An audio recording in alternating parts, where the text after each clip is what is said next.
lista con los valores que quieres que den tus hijos, pero sabes perfectamente cuáles son. Cometer crímenes, por ejemplo, son tan obvios que no admiten duda. Si estás leyendo este libro, será porque no eres indiferente a estos temas. Los principios importantes y por los que te tienes que esforzar son este conjunto de actitudes o tareas que tienes, aunque a veces no te apetezca nada o sean complicadas, pero que las haces porque crees que es tu deber, o le dices a tus hijos que las hagan, aunque ellos no quieran. Básicamente se trata de poner los intereses de la gente por delante de los tuyos, porque lo fácil es comportarse de manera egoísta, eso no hay que enseñarlo. Los principios que de verdad importan implican esforzarse por alguien, sea un amigo o una empresa. Ese esfuerzo puede tener como consecuencia encontrar el dinero que necesitas para pagar, resistir la tentación de quedarte con lo que no es tuyo o salir antes de casa para no hacer esperar a la gente. Es decir, estás sustituyendo tus instintos egoístas por el beneficio de otros. Los niños pequeños no saben poner los intereses de los demás por delante de los suyos. Si eligen hacer lo correcto, es decir, poner por los demás por delante, lo harán porque de lo contrario temen meterse en problemas. Más o menos al finalizar la primaria ya tienen que entender ese concepto. Y más aún, ya tienen que ser capaces de hacer sus propias elecciones, al menos de vez en cuando. Resumiendo, tu niño de 8 años debería entender ya que hay que invitar a alguien de su fiesta de su cumpleaños, aunque realmente no sea su amigo, para no herir sus sentimientos. Tu trabajo a lo largo de estos años es demostrarles cuáles son las conductas y las elecciones correctas, de tal forma que cuando ya sea un poco mayor, sepa aplicar los principios que tú le has ido enseñando. Hay que estar muy por encima para que en ningún momento se le olvide. ¿Cómo inculcar los valores correctos? ¿Cómo vas a inculcarles estos valores? Por ejemplo, los ejemplos son vitales, por supuesto, pero también es necesario saber exponer con toda claridad en qué crees tú y por qué. En vez de decir, sé que querías que te leyera otro capítulo, pero no me da tiempo, dile, suponiendo que sea cierto, sé que querías que te leyera otro capítulo, pero prometí llamar a la abuela y no puedo romper mi promesa. Imagina que uno de tus hijos te dice, no quiero ir a la fiesta de Tomás, odio el fútbol. ¿Le puedo poner una excusa? En vez de decirle que sí, pregúntale cómo se sentiría él si Tomás le mintiera. Luego, ayúdale a encontrar una alternativa que no implique una mentira. Sería mucho mejor decirle a Tomás, no me apetece mucho tu fiesta, porque ya sabes, no me gusta el fútbol.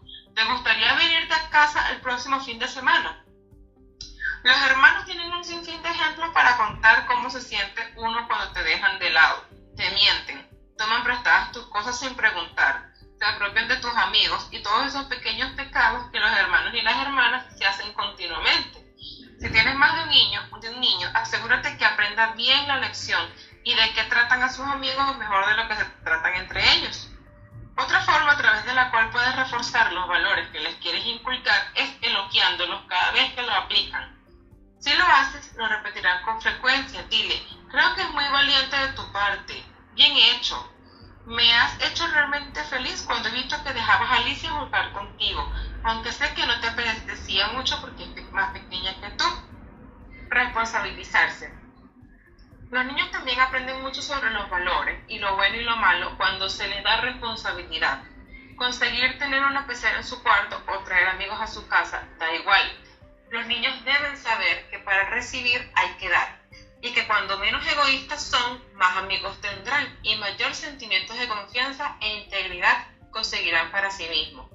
Cada vez que un niño te pida algo extra, asegúrate de que entiende perfectamente qué esperas tú que le dé él a cambio en cuanto a su responsabilidad y qué pasará si no cumple con su parte. Por ejemplo, salir a jugar solos. En el parque o en el cuarto de juegos, montando en bici con un amigo o paseando al perro, tu hijo debe entender que para poder jugar solo tiene que cumplir unas condiciones. Por ejemplo, tiene que volver a casa a la hora acordada, no separarse de su amigo en ningún momento, tiene que apagar el iPod si va en bici por la carretera, cualquier comportamiento que a ti te parezca importante. También debes saber qué ocurrirá si no lo cumple. Le prohibirás otra vez ir en bici, le prohibirás otra vez salir con sus amigos y no volver a hacerlo hasta que no demuestre que es lo suficientemente mayor. Invitar a un amigo a casa. Esto puede implicar cierto grado de responsabilidad por parte de tu hijo. ¿Qué ocurriría, por ejemplo, si el amigo pone el cuarto patas para arriba? O no se quiere ir a dormir, o se dedican a abrir la nevera de madrugada. Si tienes 6 años, tu hijo debe ser responsable con su cuarto. Si quieres que le permita dormir fuera alguna noche, uno de mis hijos ya no quiere volver a invitar a un amigo suyo porque no le ayuda a recoger el cuarto después de haberlo desordenado. Mi hijo dice que no tiene demasiada influencia sobre él en este tema, pero con otros amigos lo ha hecho perfectamente. Hacer los deberes sin supervisión. La mayoría de los niños empiezan a leer y hacer sus deberes en la mesa de la cocina con la madre o el padre detrás. Al cabo del tiempo lo hacen en su cuarto y allí ya nadie se entera de si los hace bien o mal. Hay muchas opiniones, pero está claro que, llegados a eso, ya no hay mucho que supervisar.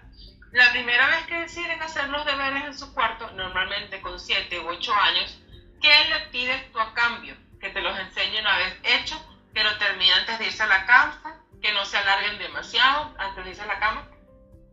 Le dejarás seguir a su manera hasta que no recibas un informe del colegio diciendo que van mal. Imagina que el colegio empieza a mandarte notas diciendo que el niño no hace los deberes. ¿Le mandas otra vez a la mesa de la cocina o le pides que termine los deberes y te los enseñe antes de irse a la cama? Tener una mascota. Está claro que lo primero de todo es que la mascota se ajuste a la edad y a la capacidad del niño. No se puede esperar que un niño de 3 años se ponga a cepillar el perro todos los días. Desde el principio debes dejarle claro qué pretendes que haga él con la mascota. Lo sacará a pasear, le dará de comer, le pondrá agua, lo va a limpiar, lo va a enseñar. Y todas estas responsabilidades que haga sin que tú andes detrás de él todo el día. También debes saber qué le vas a hacer si no cumple estas tareas. ¿Vender o regalar la mascota? Esto hay que meditarlo muy bien antes de decirlo, porque, como tu hijo debe saber, los animales tienen derecho a que se les cuide y tú debes responsabilizarte de que así sea. Algunas mascotas son complicadas de realojar en otra casa.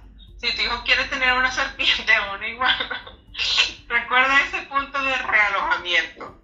El mejor castigo, si no cuida de su mascota como debería, es que no volverá a tener otra hasta que sea mayor. Hacerlo bien.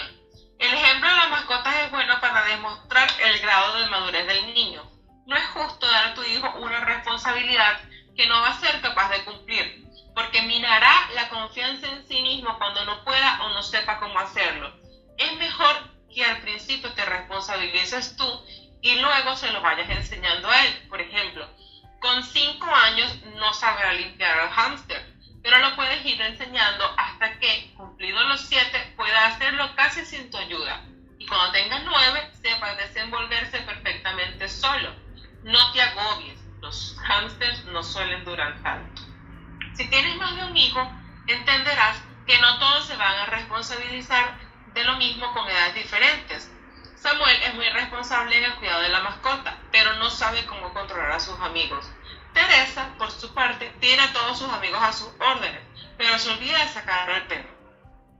No impongas las mismas reglas a todos los niños, porque cada uno es de una manera.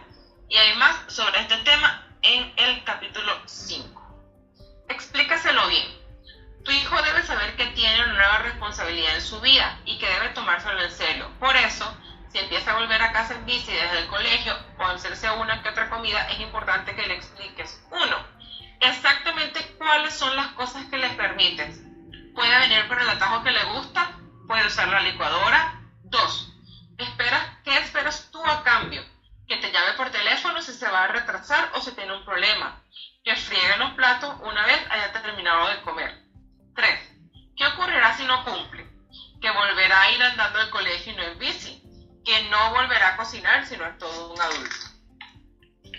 No es bueno imponerles condiciones, por supuesto. Mejor sería llegar a un acuerdo. Puede alegar que es difícil y llamarte ya que no lo dejas tener móvil o que no sabe cómo fregar la licuadora. Negocia con él sobre todos los puntos que surjan hasta encontrar una solución con la que los dos estén felices. Dar a tu hijo responsabilidades es una forma estupenda de permitirle poner en práctica los principios que con tanto interés has intentado inculcarle. Le brindas la responsabilidad de poner a otra gente, o incluso a un animal, por delante de sus intereses, de saber cómo se puede sentir otro y cómo lograr lo que desea. Estarás preocupado si no te llama, pasarás hambre tu mascota, está preparado para trabajar duro incluso un día como hoy, que está realmente cansado. Por supuesto, no siempre lo hará bien. ¿Acaso lo haces tú? Yo, desde luego, no. Cuando falle, habla con él y explícale por qué ha sucedido. Intenta que él comprenda por qué su actitud no ha sido la correcta. Conseguirlo. Los principios que transmitas a tus hijos son probablemente los que a ti te transmitieron sus padres y serán, casi seguro, los que lleguen a tus nietos y así de generación en generación.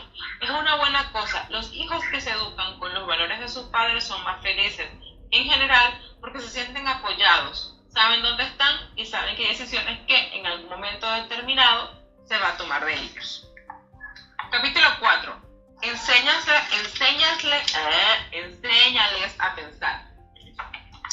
Un amigo mío tenía un hijo de 18 años que se resistía a aceptar un empleo. El problema estaba en que en el trabajo era en Londres y al chico le horrorizaba tener que ir solo todos los días hasta ahí. No sabía manejarse en una ciudad grande y desconocida. Le daba miedo viajar en metro. No sabía cómo funcionaban las tarifas y además le asustaba mucho quedarse atascado en un vagón. ¿Por qué? Muy sencillo. Jamás había tenido que esforzarse por nada. Por supuesto, el chaval era capaz de hacer muchas cosas. Cualquier persona de 18 años es capaz de hacer muchas cosas. Pero había un componente importante de falta de confianza en sí mismo.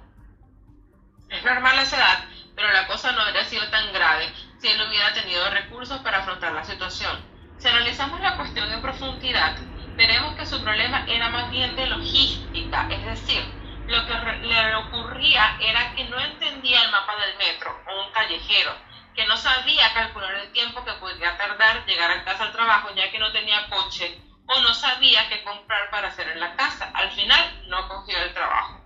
Un chico de 18 años no tiene por qué saber interpretar un mapa del metro si jamás ha viajado en él, pero debe tener los recursos suficientes para mirarlo y decir, creo que esto es así y así, en vez de conformarse y mirar y decir, no sé ni por dónde empezar. Y la diferencia está en cómo lo hayas enseñado tú. Pensar no es únicamente aplicar los procesos mentales lógicos, aunque es una parte importante, claro. Es también formular ideas y opiniones y tomar decisiones por ti mismo. Los buenos profesores saben cómo orientar a los chicos, pero el grueso de la tarea recae en nosotros como padres. Si nuestros hijos cumplen 18 años sin ser capaces de pensar con resolución, me parece que algo hemos hecho mal. El ABC del pensamiento. Uno de los medios que puedes utilizar para enseñar a tu hijo a razonar es la lectura. No me refiero solo a la mecánica de leer en sí, sino al disfrutar hacerlo. Cuando se hacen mayores, la lectura, junto con la conversación con los demás, es lo que más ideas le proporciona. Por eso es que es un paso fundamental en el aprendizaje de razonamiento personal. Los buenos libros les ponen en la bandeja los conceptos de lo bueno y lo malo, y les enseñan que la vida a veces no se limita a blanco y negro.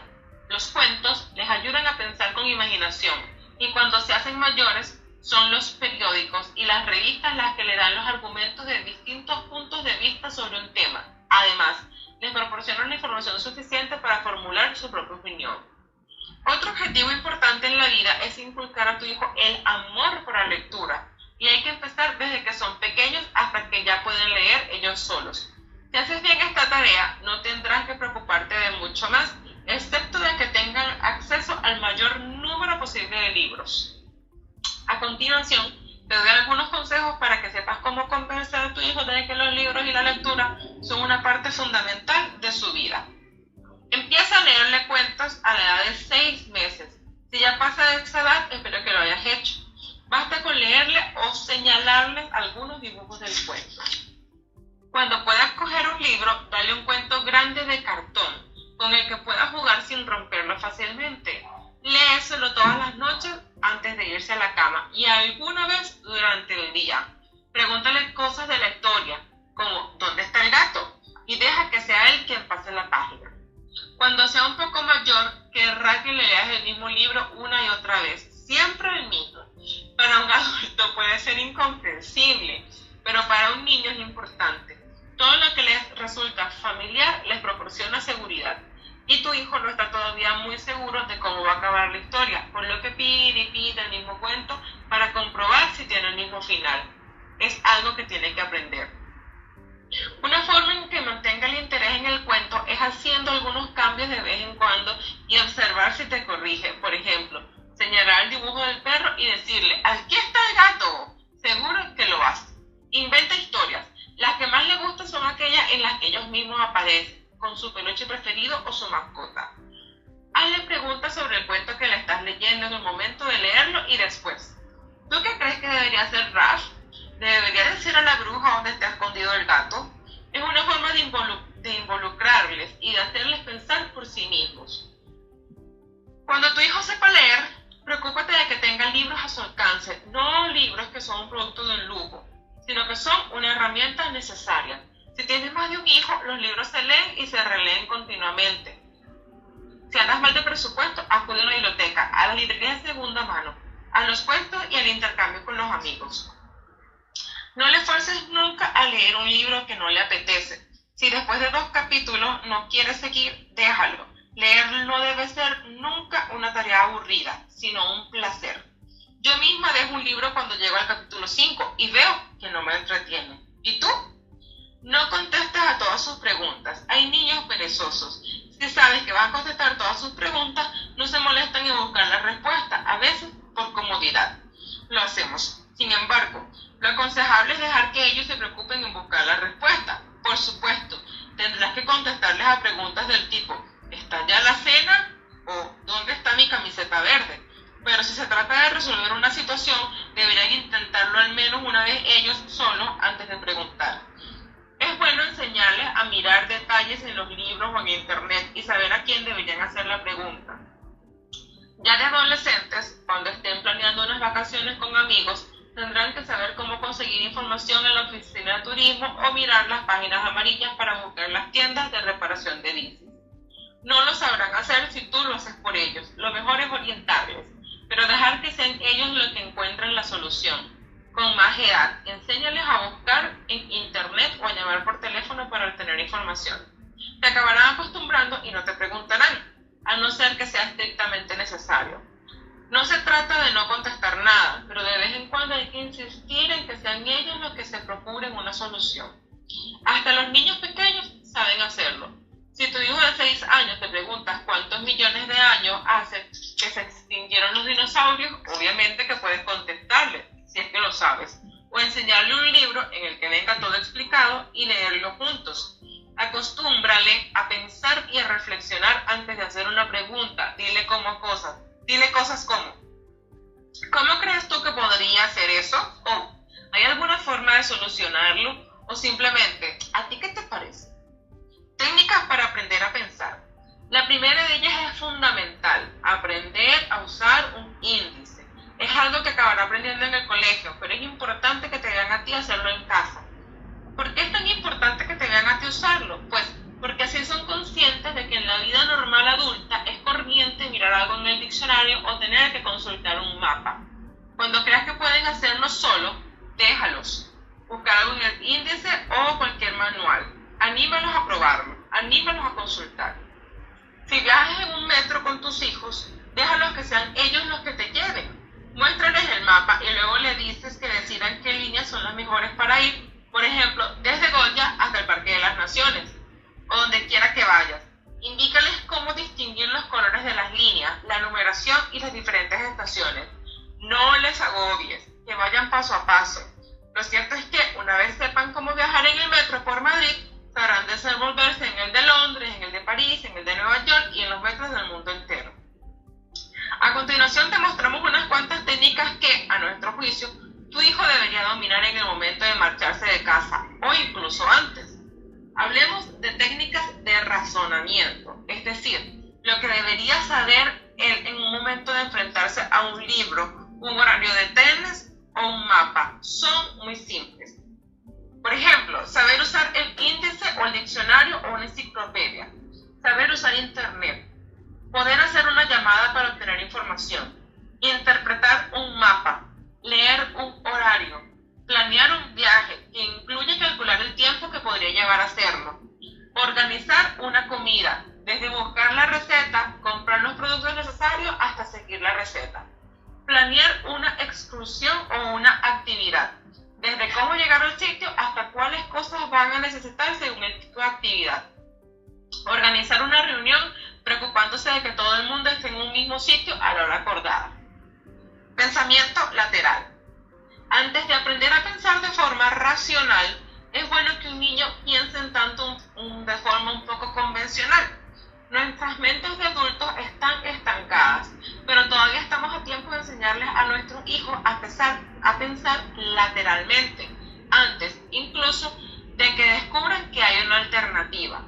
Los niños pueden ayudar a resolver problemas inesperadamente. Me acuerdo de un niño de corta edad explicando a su padre cómo montar un mueble correctamente.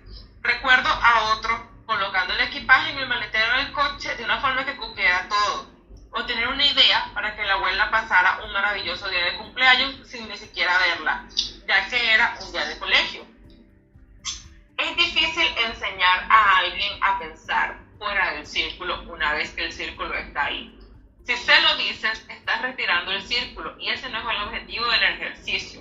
Lo mejor es enseñarles cuando son jóvenes y permitirles que piensen en todo y en nada, involucrarlos en la solución de los problemas. Listo, hermano. Acabo de ver que estamos en 21. ¿Sigue hasta los 25 o lo quieres dejar hasta ahí? Dale, pues sigo hasta los 25. El hecho de que tu hijo no sepa las restricciones que pueden existir le da la oportunidad de encontrar una solución que tú no ves.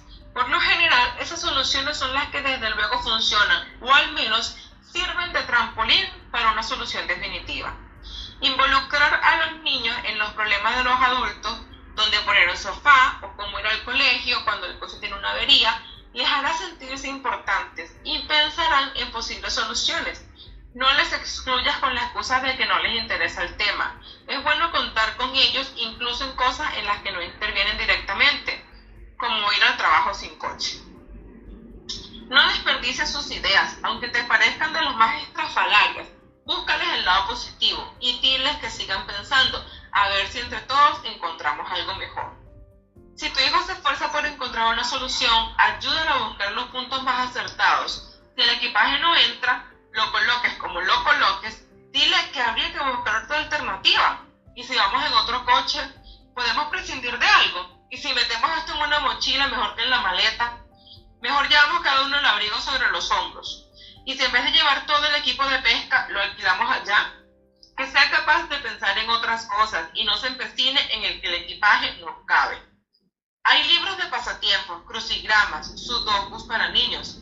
Si tu hijo es aficionado, anímale a hacer cuantos quiera, pero si no le gusta, no le fuerces. La mejor manera de afrontar los problemas diarios es pensar lateralmente. Decisiones. Cuando tienes 2 años, lo más importante es decidir qué vas a tomar en el desayuno, cereales o papillas, y qué ropa te vas a poner. Cuando eres adolescente, piensas en las asignaturas que vas a escoger y cuáles vas a dejar. Decisiones que tendrán su importancia más adelante a la hora de terminar el colegio. Una vez cumplidos los 18, tus hijos andarán enfrascados en la decisión si trabajan o estudian, dónde vivir, con quién compartir piso, si vivir solos, cómo gastar el dinero y 1000 cosas más. Por eso es importante que les enseñes a tomar decisiones cuanto antes. Por supuesto, no todos los niños de 2 años saben qué ropa ponerse. Hay padres que deciden por ellos, pero hay que acostumbrarlos a tomar decisiones ajustadas a sus posibilidades. Así, llegado el momento, sabrán qué camino tomar. Por favor, deja que tu niño de 2 años opine sobre la ropa que se quiere poner y sobre el desayuno que quiere tomar. Deja que él de 5 escoja el jersey o el forro para bajar a jugar al jardín, o incluso que decida si no quiere ponerse nada. Algunas decisiones, sin embargo, son demasiado difíciles de tomar. Por ejemplo, tu hijo de 3 años no debe opinar sobre la guardería a la que debe ir, aunque es aconsejable que le lleves previamente de visita y observes su reacción.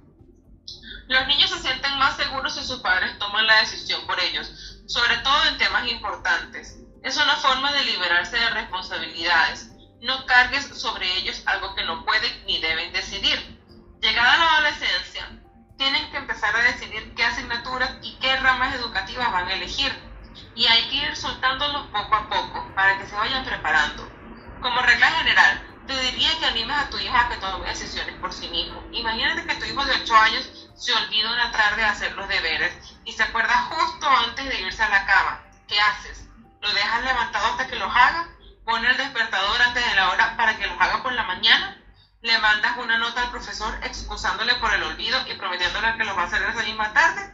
Pues es mejor que él mismo decida qué hacer, con tu ayuda, y no imponerle la solución. Muy bien, entonces mañana te levantas a las 6:30. Después de todo, tu hijo ya tiene 8 años y solo le quedan 4 para llegar a eso. Ya. Capítulo 4. El todo. Bajo y tras el universo de tiempo, espacio y cambio, ha de encontrarse siempre la realidad sustancial, la verdad fundamental, el Kybalión. Sustancia significa aquello que subyace a todas las manifestaciones externas. La esencia, la realidad esencial, la cosa en sí, etc. Sustancial significa existiendo realmente, siendo el elemento esencial, siendo real, etc. Realidad significa el estado de ser real, verdadero, duradero, válido, fijo, permanente, efectivo, etc. Bajo y detrás de todas las apariencias o manifestaciones externas, debe haber siempre una realidad sustancial.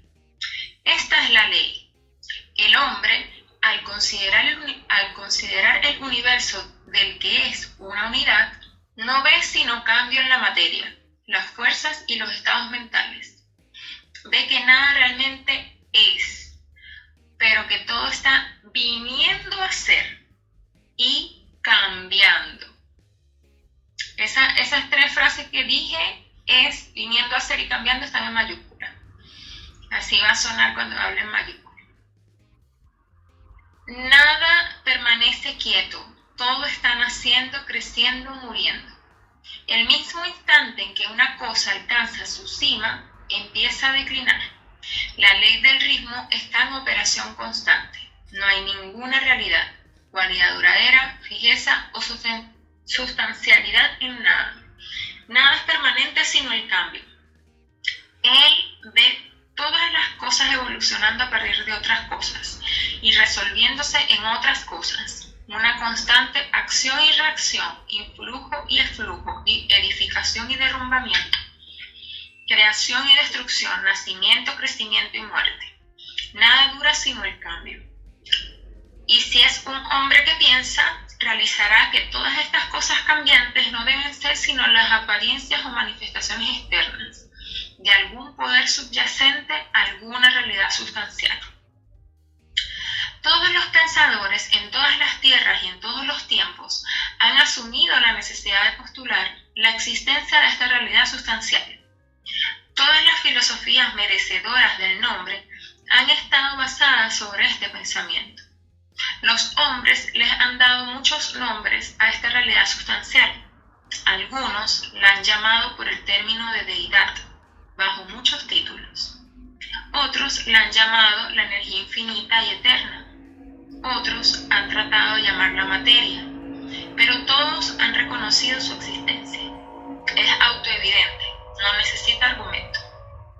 En estas lecciones hemos seguido el ejemplo de algunos de los más grandes pensadores del mundo, tanto antiguos como modernos, los maestros herméticos, y hemos llamado a este poder subyacente, esta realidad sustancial, por el nombre hermético del todo, término que consideramos el más comprensivo de los muchos términos aplicados por el hombre a eso que trasciende nombres y términos. Aceptamos y enseñamos el punto de vista de los grandes pensadores herméticos en todos los tiempos, así como el de esas almas iluminadas que han alcanzado planos superiores del ser, ambos de los cuales afirman que la naturaleza interna del todo es incognoscible. Esto debe ser así, pues nada sino el todo mismo puede comprender su propia naturaleza y ser. Los hermetistas creen y enseñan que el todo en sí mismo es y debe ser siempre incognoscible.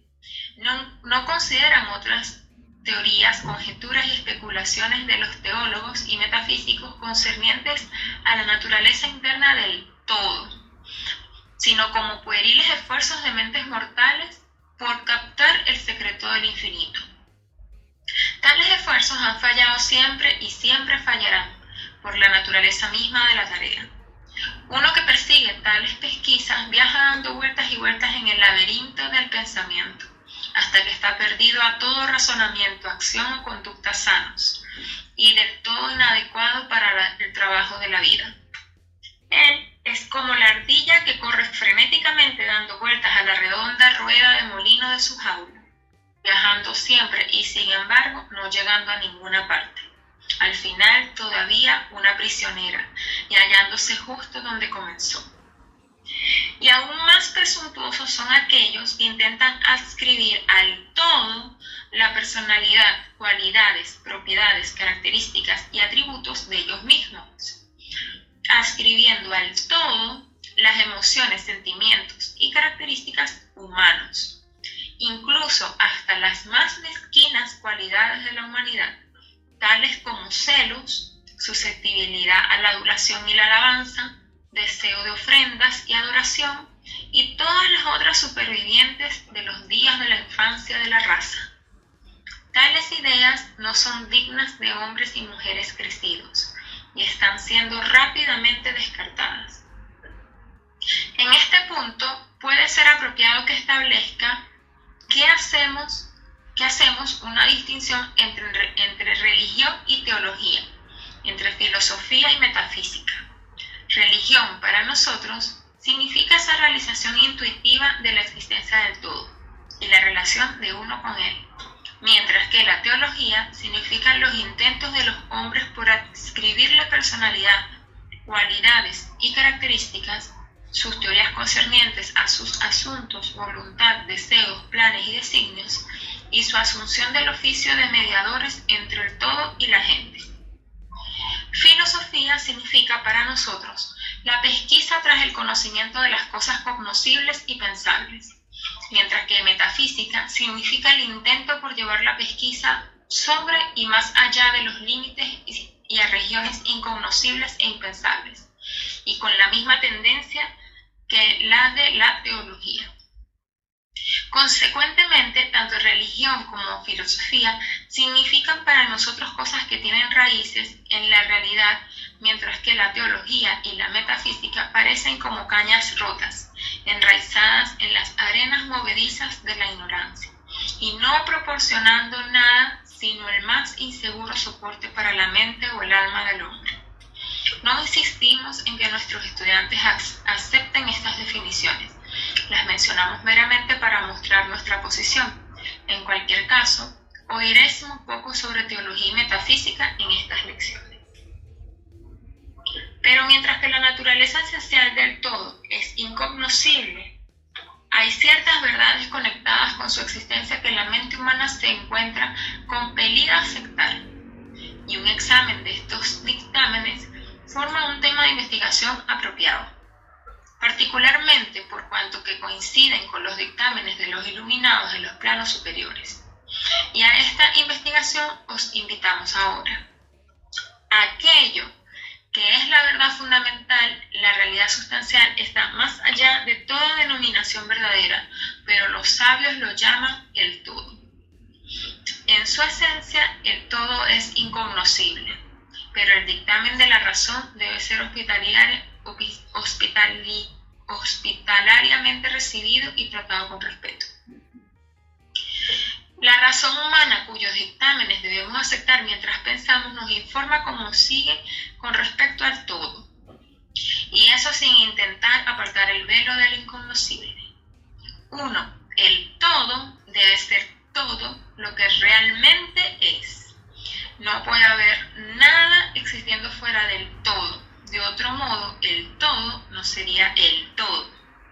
2. El todo debe ser infinito, pues no hay nada más para definir, confinar, atar, limitar o restringir al todo. Debe ser infinito en el tiempo o eterno. Debe haber existido siempre continuamente, pues no hay nada más para haberlo creado nunca. Y algo nunca puede desarrollarse a partir de la nada. Y si hubiera no sido alguna vez, incluso por un momento, no sería ahora. debe existir continuamente por siempre, pues no hay nada para destruirlo y nunca puede no ser, siquiera por un momento, porque algo nunca puede convertirse en nada. Debe ser infinito en el espacio, debe estar en todas partes, pues no hay ningún lugar fuera del todo. No puede ser más que continuo en el espacio, sin ruptura, cesación, separación o interrupción, pues no hay nada que rompa, separe o interrumpa su continuidad, y nada con lo que rellenar los huecos. Debe ser infinito en poder o absoluto, pues no hay nada para limitarlo, restringirlo, constreñirlo, confinarlo, perturbarle o condicionarlo. No está sujeto a ningún otro poder, pues no hay otro poder. 3. El todo debe ser inmutable o no sujeto a cambio en su naturaleza real, pues no hay nada para efectuar cambios sobre él, nada en lo que podría cambiar, ni a partir de lo que podría haber sido cambiado. No puede ser añadido ni sustraído, incrementado o disminuido, ni volverse mayor o menor en ningún aspecto. Debe haber sido siempre y debe permanecer siempre. Justo lo que ahora es el todo. Nunca ha habido, no hay ahora y nunca habrá alguna otra cosa a la que pueda cambiar. Siendo el todo infinito, absoluto, eterno e incambiable, debe seguirse que cualquier cosa finita, cambiable, fugaz y condicionada no puede ser el todo. Y puesto que no hay nada fuera del todo, en realidad, entonces, cualquiera de y todas esas cosas finitas deben ser como nada en realidad. Ahora bien, no os obnubiléis, ni os asustéis. No estamos tratando de conduciros al área de la ciencia cristiana bajo la cubierta de la filosofía hermética. Hay una reconciliación de este estado de cosas aparentemente contradictorio. Sed pacientes, llegaremos a ello con el tiempo. Vemos alrededor nuestro eso que se llama materia, que forma el fundamento físico para todas las formas.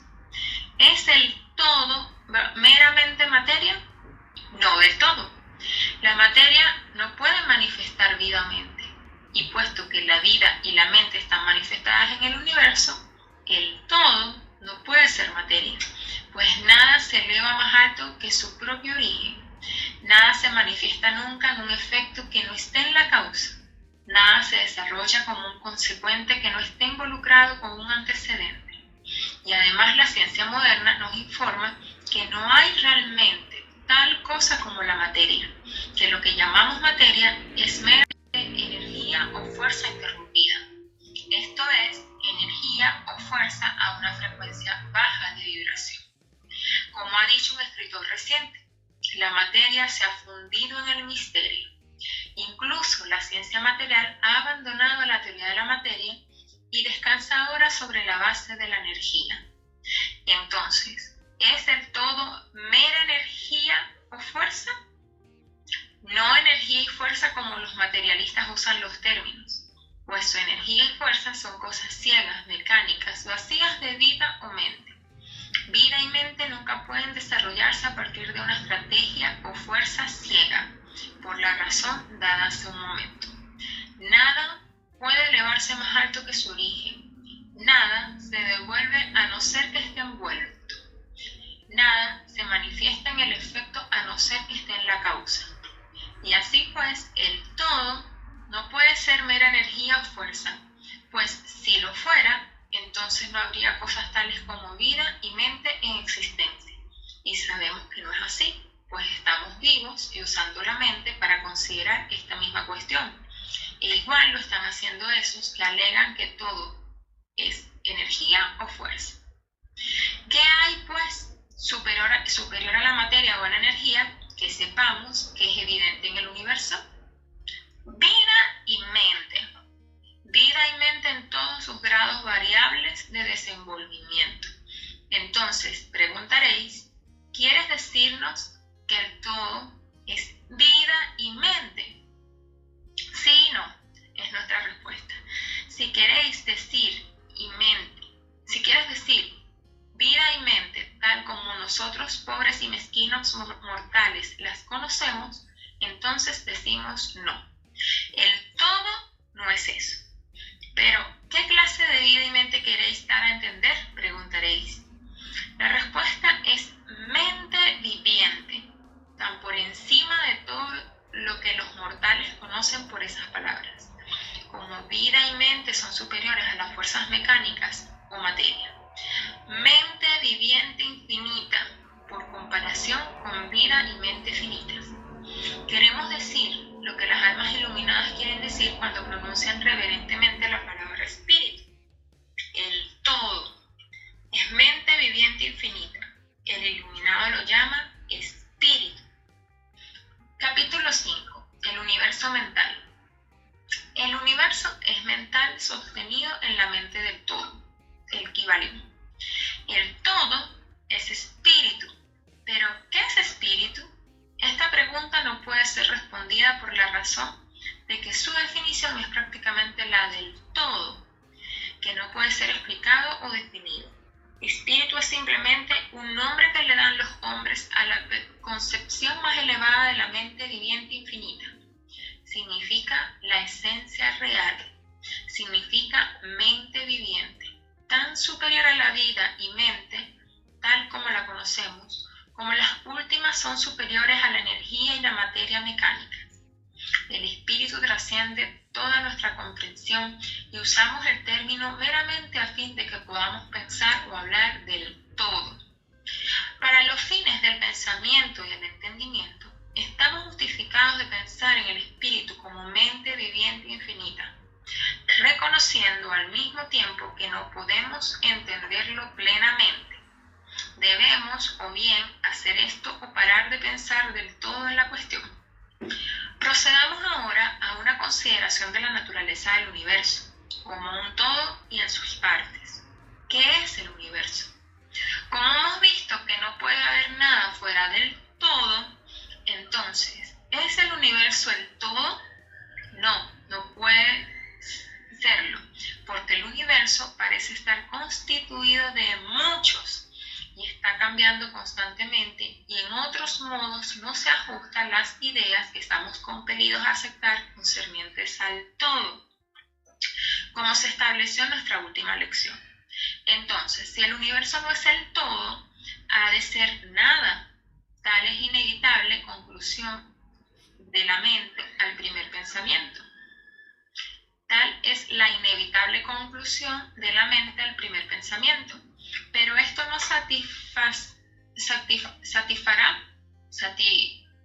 esto no satisface la pregunta, pues estamos persuadidos de la existencia del universo. Entonces, si el universo no es ni el todo ni nada, ¿qué puede ser? Examinemos esta cuestión. Si el universo existe en modo alguno, o parece existir, debe proceder de algún modo a partir del todo, debe ser una creación del todo. Pero puesto que algo nunca puede venir a partir de la nada, ¿a partir de qué pudo haber sido creado el todo? Algunos filósofos han respondido a esta cuestión diciendo que el todo creó el universo a partir de sí mismo. Esto es, a partir del ser y sustancia del todo. Pero esto no servirá, pues no puede sustraerse del todo, ni puede ser dividido, como hemos visto, y entonces, de nuevo, si esto fuera así, no se apercibiría cada partícula en el universo de que fuese el todo. El todo no podría perder su conocimiento de sí mismo, ni convertirse realmente en un átomo, o una fuerza ciega, o una cosa viviente vil. Algunos hombres, en verdad, realizando que el todo es en verdad todo, y reconociendo también que ellos, los hombres, existían, han saltado a la conclusión de que ellos y el todo eran idénticos, y han llenado el aire con gritos de «Yo soy Dios», para diversión de la multitud y lamento de los sabios. La exclamación del corpúsculo de que «soy el hombre» sería modesto en comparación.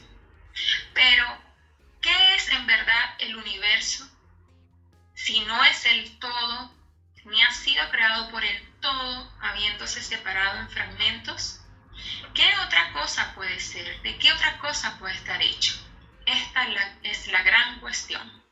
Examinémosla cuidadosamente. Encontraremos aquí que el principio de correspondencia viene aquí en nuestra ayuda. El viejo axioma hermético, como es arriba es abajo, puede ser puesto en servicio en este punto. Tratemos de conseguir un vislumbre de los trabajos en planos superiores, examinando aquellos en el nuestro propio. El principio de correspondencia debe aplicarse a este, así como a otros problemas. Veamos, en su propio plano de existencia, ¿cómo crea el hombre? Bien, primero puede crear haciendo algo a partir de materiales externos, pero esto no servirá, pues no hay materiales fuera del todo con los que pueda crear. Bien, entonces, en segundo lugar, el hombre procrea o reproduce su especie por el proceso de engendramiento, que es automultiplicación conseguida transfiriendo una porción de su sustancia a su retoño. Pero esto no bastará porque el todo no puede transferir o sustraer una porción de sí mismo, ni puede reproducirse o multiplicarse. En el primer lugar habría una separación, en el segundo caso habría una multiplicación o adición al todo, siendo ambos pensamientos un absurdo. No hay un tercer modo en que cree el hombre. ¿No hay un tercer modo en que cree el hombre? Sí, lo hay. Él crea mentalmente. Y al hacerlo así, no utiliza ningunos materiales externos, ni se reproduce a sí mismo, y sin embargo su espíritu compenetra la creación mental. Siguiendo el principio de correspondencia, estamos justificados en considerar que el todo crea el universo mentalmente, de una manera semejante al proceso por el que el hombre crea imágenes mentales. Y aquí es donde el dictamen de la razón concuerda con el dictamen de los iluminados, como se muestra por sus enseñanzas y escritos. Tales son las enseñanzas de los sabios, tal fue la enseñanza de Hermes. El todo no puede crear en ningún otro modo excepto mentalmente, sin usar material, y no hay ninguno que usar, o reproduciéndose a sí mismo, que también es un imposible. No hay escape de esta conclusión de la razón, que, como hemos dicho, coincide con las más elevadas enseñanzas de los iluminados. Igual que tú, estudiante, puedes crear un universo propio en tu mente. Así crea el todo universos en su propia mentalidad.